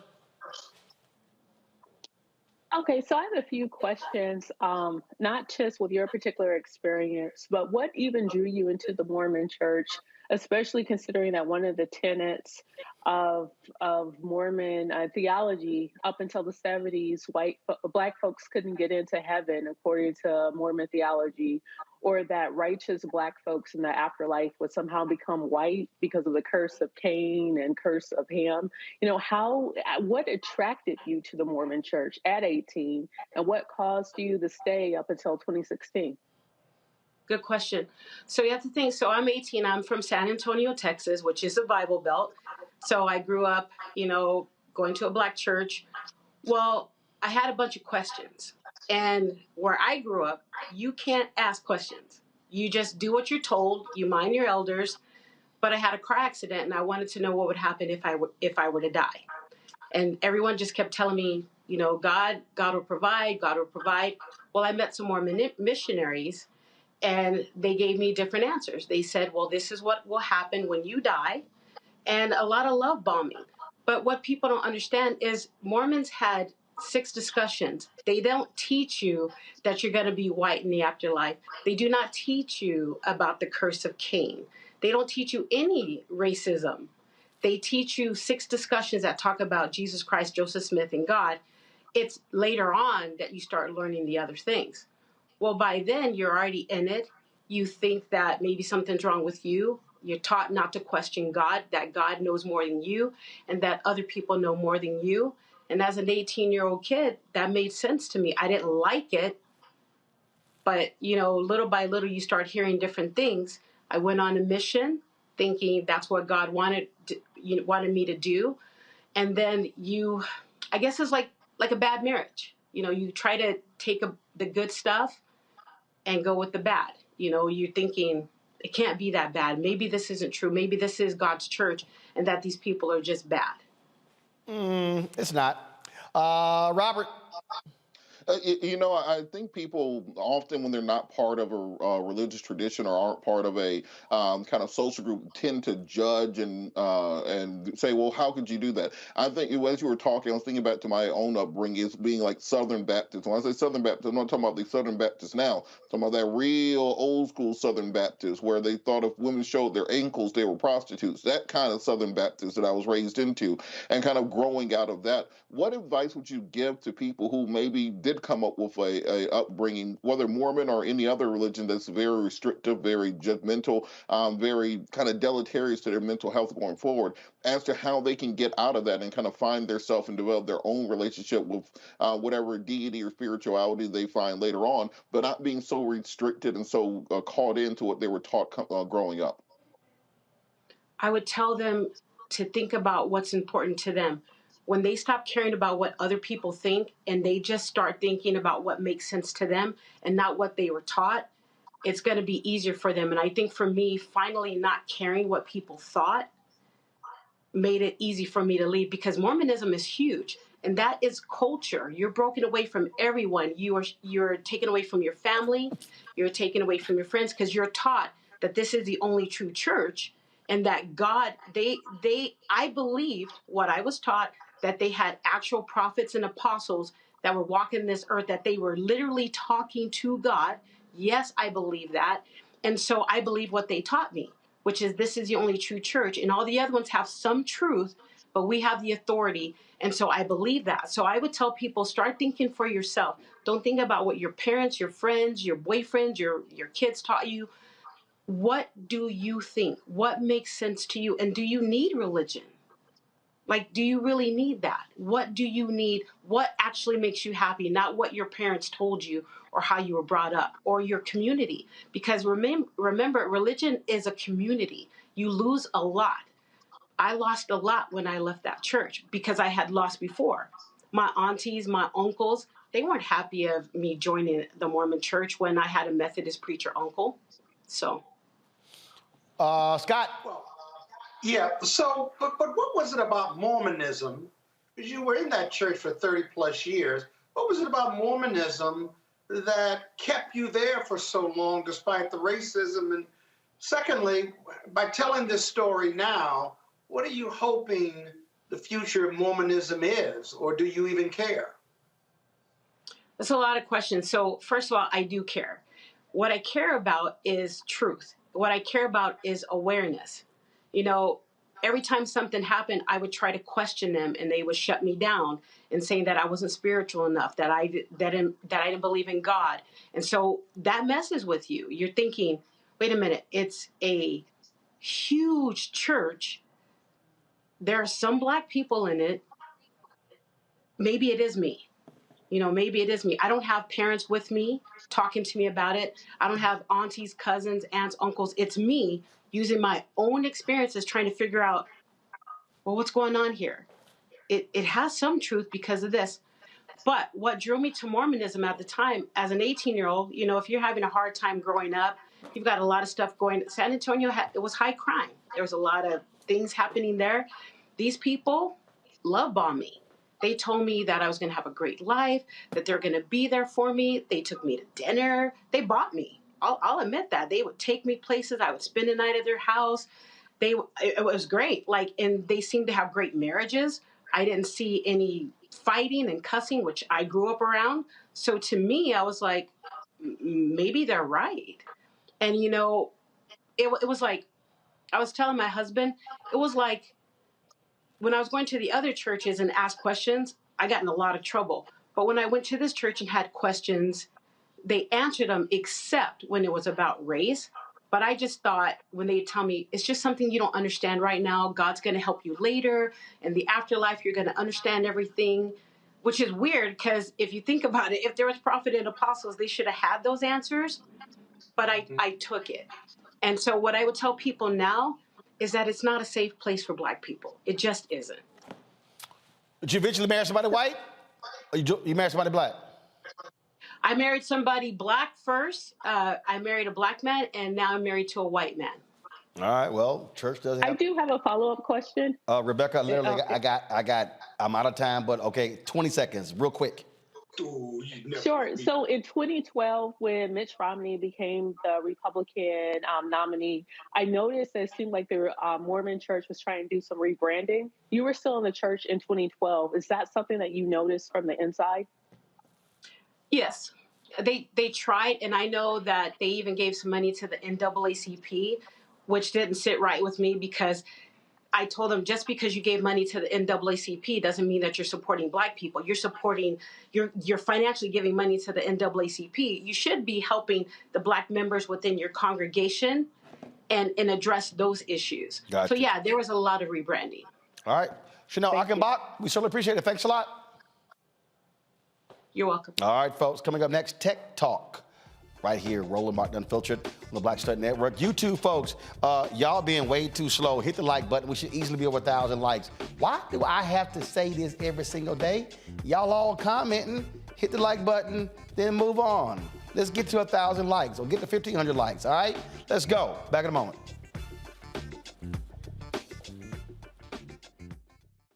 On the next Get Wealthy with me, Deborah Owens, America's Wealth Coach, we've seen the headline. Major tech companies laying off.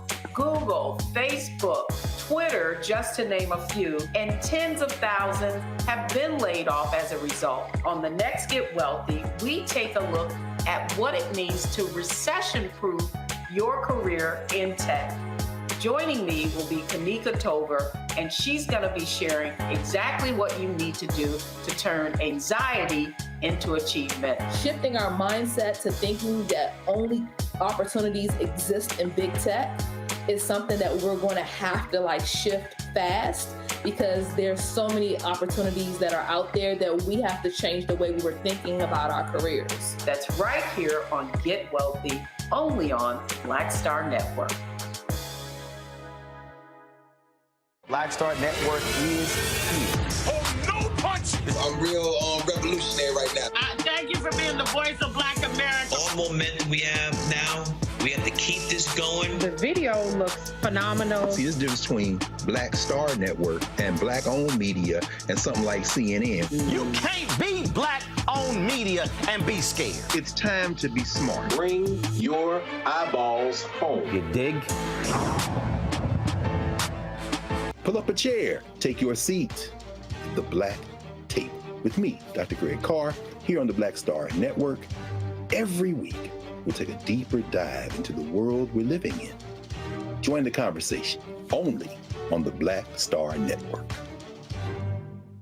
Hi, everybody. This is Jonathan Nelson. Hi, this is Cheryl Lee Ralph, and you are watching Roland Martin, Unfiltered.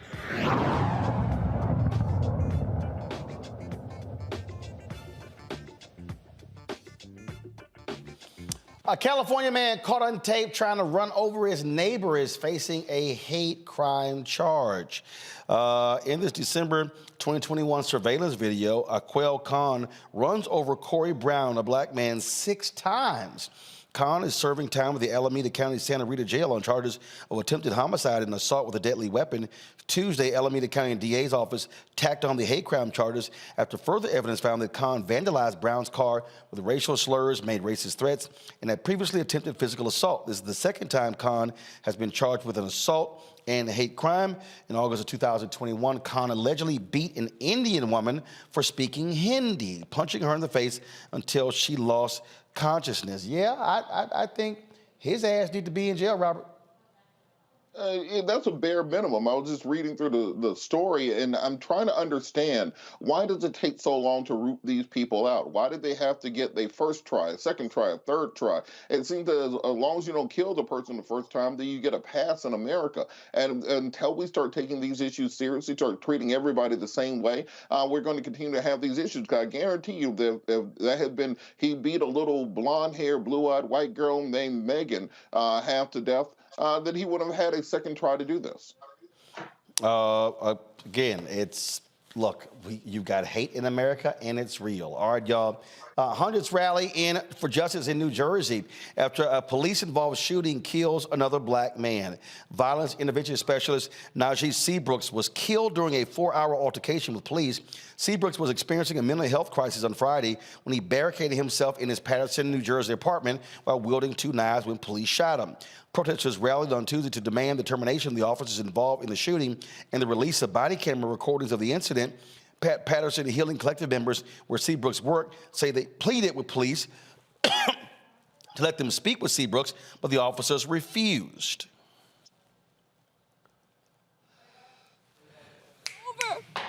Our team of crisis y'all gotta be on that. Police to allow us to help, but they repeatedly denied our You're gonna let audio know a soundbite's coming up. 250 Patterson residents since our inception. The police refused to let us help our own brother in crisis, citing a supposed AG guideline.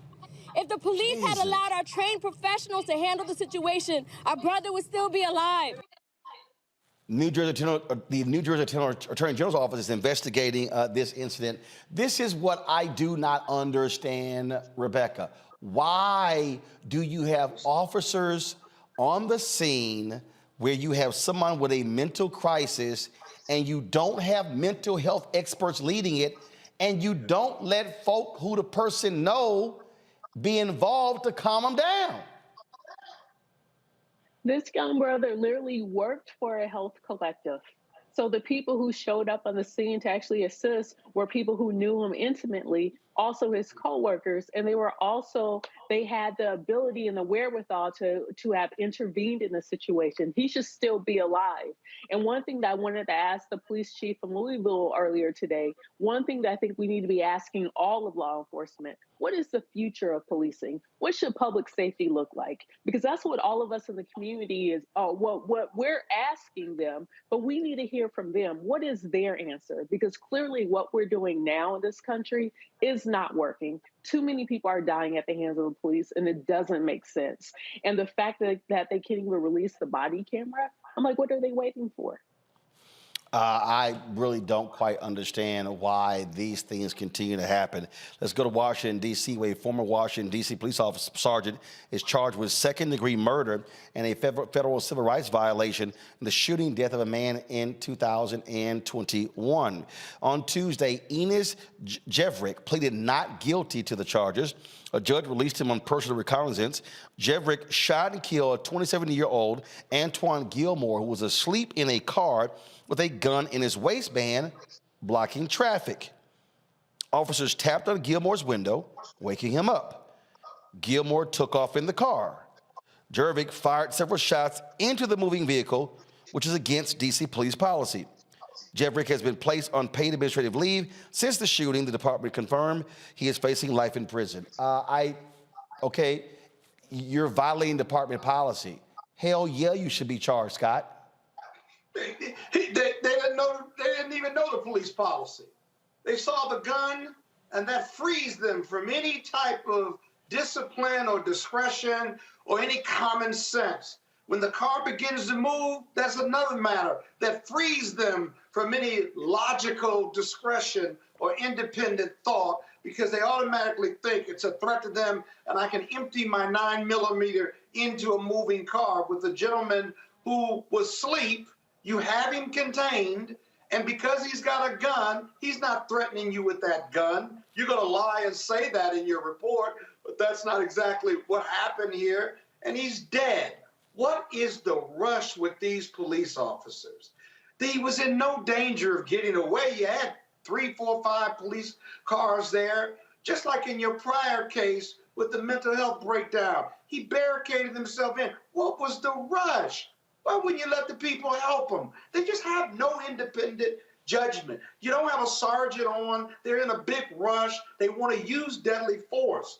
That's the problem with who you hire and how you train them. That's the real problem. Great example.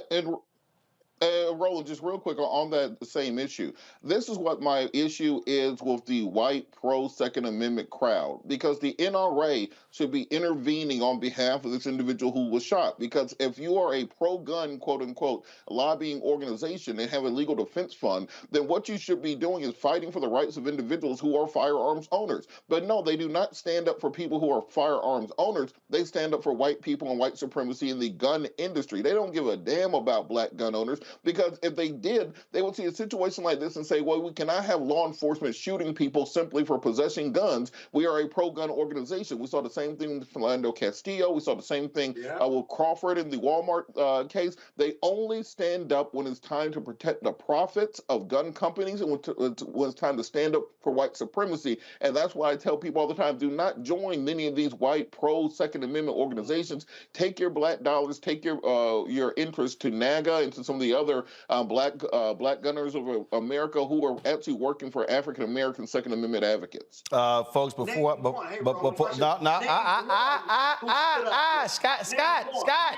Scott, chill, over time. Precisely, damn it. Golly, settle yourself. Now, before I go to break, you go to Atlanta, you can now see the 8-foot bronze statue of civil rights luminary Zernona Clayton. It was unveiled in Zernona Clayton Plaza. The 92-year-old was there to witness the unveiling of her statue. Of course, she was very much involved with the movement, working for Dr. King, the Southern Christian Leadership Conference, along with her husband in the mid-60s. She went on to become a luminary in television broadcasting. She created the Trumpet Awards. She also traveled with Coretta Scott King. She became the first black person with her own TV show in the South in 1967. Spent 30 years of Turner Broadcasting. And again, so she's on it there. And I'm sure, Robert, one of her many boyfriends were there. Those of y'all who know Zernona Clayton, she loves to count all the brothers out here who she calls her boyfriends, me included. She is an amazing woman, and we're glad to see she being honored there in Atlanta for all of her great work. So congratulations, Zernona. All right, folks, going to a break. We'll be right back with Tech Talk right here on Roland Martin Unfiltered on the Black Star Network.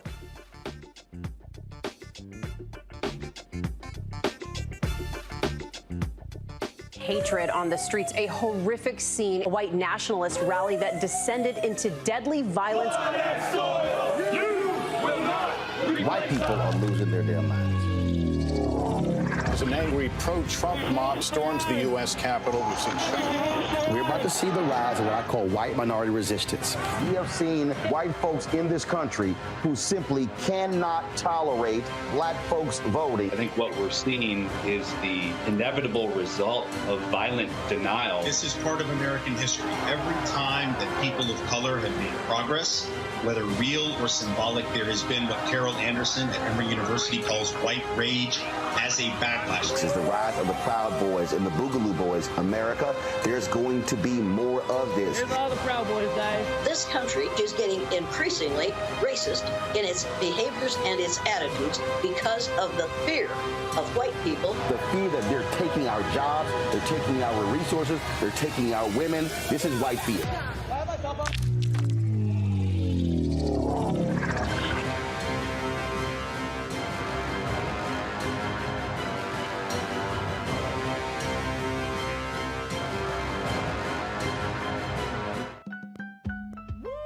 We're all impacted by the culture, whether we know it or not. From politics to music and entertainment, it's a huge part of our lives, and we're going to talk about it every day right here on The Culture with me, Faraji Muhammad, only on the Black Star Network.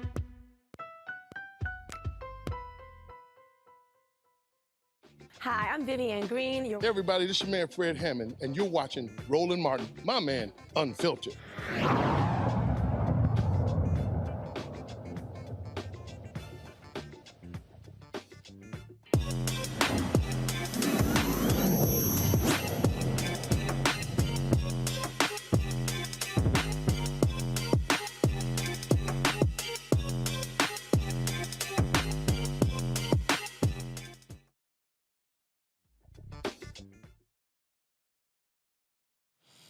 All right, folks, when you think of gaming, many people would not believe that would be something that girls would find attractive. That is simply not the case. A significant number of girls and boys are into gaming, but they also look at gaming differently. My next guest created a virtual universe specifically for the girl in you and the girl in your life. We're celebrating International Women's Day, and we're talking here with founder and CEO of Royals Gaming for Girls, Chief Girl Crusader, Mika.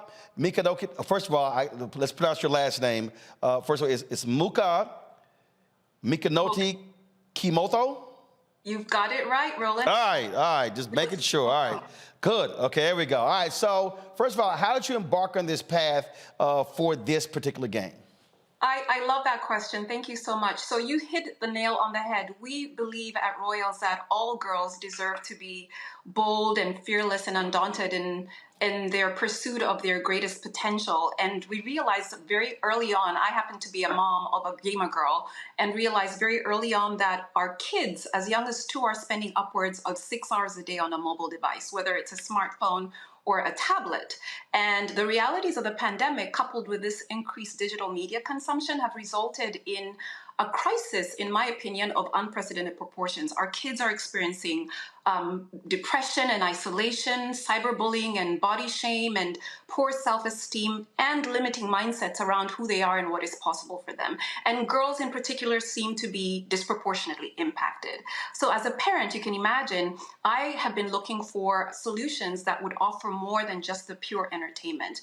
Mobile app games that would inspire the girl in my life, my daughter, and the girls within my community to, beyond the entertainment piece, really recognize the potential that exists with them, and particularly in leadership and STEAM. So that was really what drove me to build this gaming platform that is targeted at young girls, 4 through 12-year-olds, with the idea of driving them towards leadership paths in science, technology. How many different games on the platform?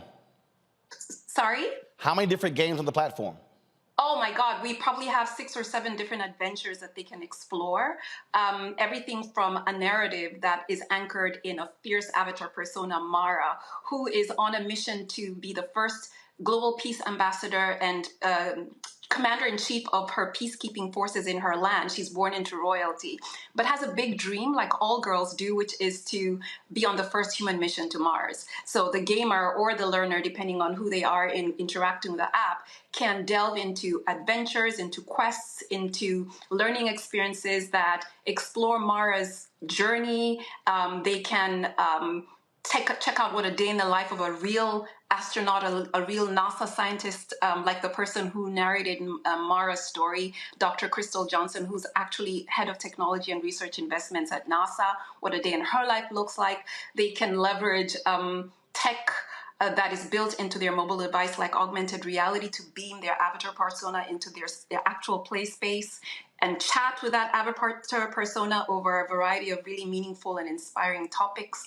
They can even engage in real-life activations, events that bring them virtually together with like-minded girls from all over the world to explore the various themes and lessons and ideas that are built into the gamified play.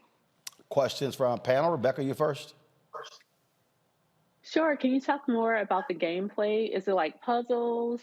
Is it fantasy? Is it action? Is it fighting? Like what type of games or like story arcs for your character can be found within your platform? Yes, thank you for asking. So absolutely, it's a combination of all those things. What we've done is we've got actual narratives and stories that revolve around the various avatar personas.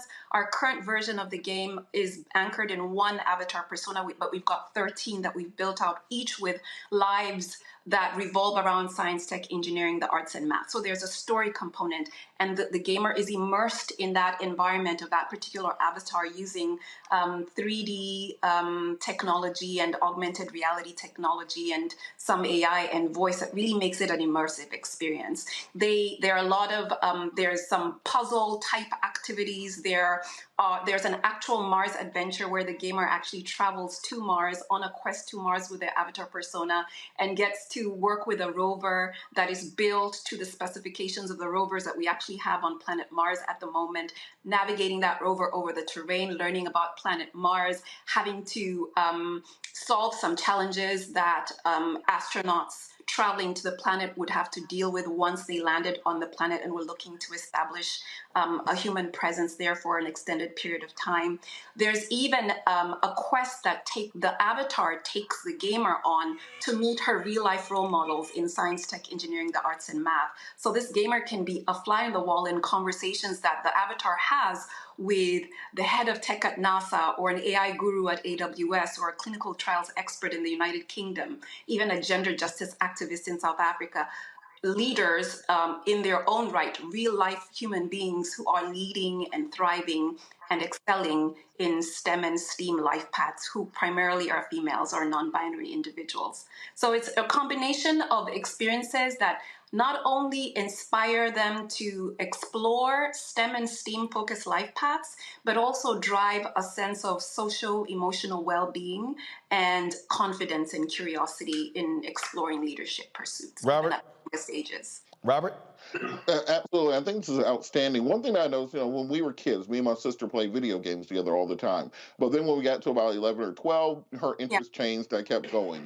Then with my niece and my nephew, kind of the same thing. They played video games together until they were about 9, 10, and then my niece, kind of her interest changed. What can be done to help girls in particular to stay focused on these STEM and STEAM issues, stay focused on gaming, and really be prepared for those the economy of the future? It's going to be built off these digital platforms.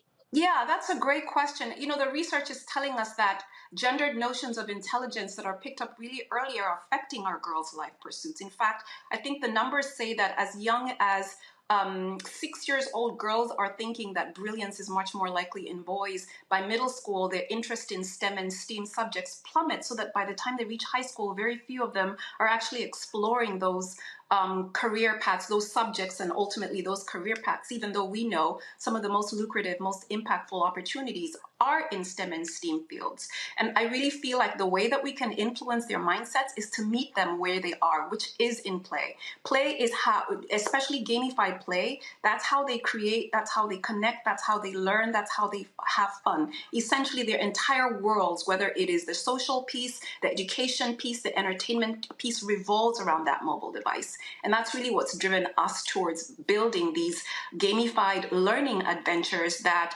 meet them where they are, but then totally dismantle those erroneous perspectives they have about who they are and what is possible, especially girls, helping them see real life role models, putting them in scenarios where beyond, jumping through hoops, perhaps in a Roblox or building something amazing in Minecraft, we're connecting the dots to the possibility that exists for that girl as an architect or as an engineer, leveraging the same skills that she would engage with as she's building and experience and having fun with some of these other games. So I really feel that there's an education component there as well as an empowerment piece, and we can achieve that through gamified play, especially if we leverage the technologies now that allow us to truly immerse them in those worlds and help them feel a part and parcel of the potential that the worlds offer. Scott? Yeah, great. These are great idea and great platform. Where do you see the company and the platform going, let's say, in 5 years? I mean, great concept, but what aren't you doing with the platform that you see you and the company and the platform doing 5 years from now? Yeah, a great question. So right now, our first version, what you experience if you go to the App Store or Google Play and download the app is version 1 that is anchored in one avatar persona with limited customization. We're really excited about the next phase of development that would include expanding our digital personalization, customization, and animated content offerings for each of our avatar personas. And as I mentioned, there were 13 or more. So there's limitless opportunities for creative self-expression, digital collectibles, NFT offerings, all those things that this sort of next generation of gamers is really excited about. We're also excited about bringing digital and physical merchandise to the experience, including a first-of-kind digital companion book that is built on immersive technology that really brings that experience to life, but does it in a manner that is also aligned with physical books and experiences that kids engage with at school on a regular basis. And then I think that there's been significant strides within the AI space that we're excited about. We're really excited about building conversational AI into the experience and leveraging, natural language processing, updated versions of that and custom machine learning and voice recognition technology that will make for a smarter, a more responsive, and a truly authentic exchange between our avatars and the gamers and learners. So there's a lot to be excited about. All right, then. Well, tell folks where to check your games out. Thank you so much. I would encourage you to please go to royals.app. That's ROYELLES.app. Download the app. It's currently available on the App Store and on Google Play, as well as just recently on the Amazon App Store for Fire tablets. Let the gamers and learners in your life explore it, have fun with it. And then also, please join us in an upcoming Royals live activation to give us your feedback on the overall experience and let us know how we can make it better. All right. Yes, thank you. We appreciate it. Thanks a lot. Thank you so much. All right, Rebecca, Robert, Scott, thanks a bunch as well, folks. I'll see you tomorrow right here on Roland Martin Unfiltered on the Black Star Network. Holla! Star Network is here. Oh, no punches! I'm real revolutionary right now. Support this man, Black Media. He makes sure that our stories are told. Thank you for being the voice of Black America, Roland. Stay black. I love y'all. All momentum we have now, we have to keep this going. The video looks phenomenal. See, this difference between Black Star Network and Black-owned media and something like CNN. You can't be Black-owned media and be scared. It's time to be smart. Bring your eyeballs home. You dig? Pull up a chair, take your seat. The Black Tape with me, Dr. Greg Carr, here on the Black Star Network. Every week, we'll take a deeper dive into the world we're living in. Join the conversation only on the Black Star Network. Hi, I'm Dr. Jackie Hood Martin, and I have a question for you. Ever feel as if your life is teetering and the weight and pressure of the world is consistently on your shoulders? Well, let me tell you, living a balanced life isn't easy. Join me each Tuesday on Black Star Network for A Balanced Life with Dr. Jackie. We're all impacted by the culture, whether we know it or not. From politics to music and entertainment, it's a huge part of our lives, and we're going to talk about it every day right here on The Culture with me, Faraji Muhammad, only on the Black Star Network. I'm Deborah Owens, America's Wealth Coach, and my new show, Get Wealthy, focuses on the things that your financial advisor and bank isn't telling you, but you absolutely need to know. So watch Get Wealthy on the Black Star Network.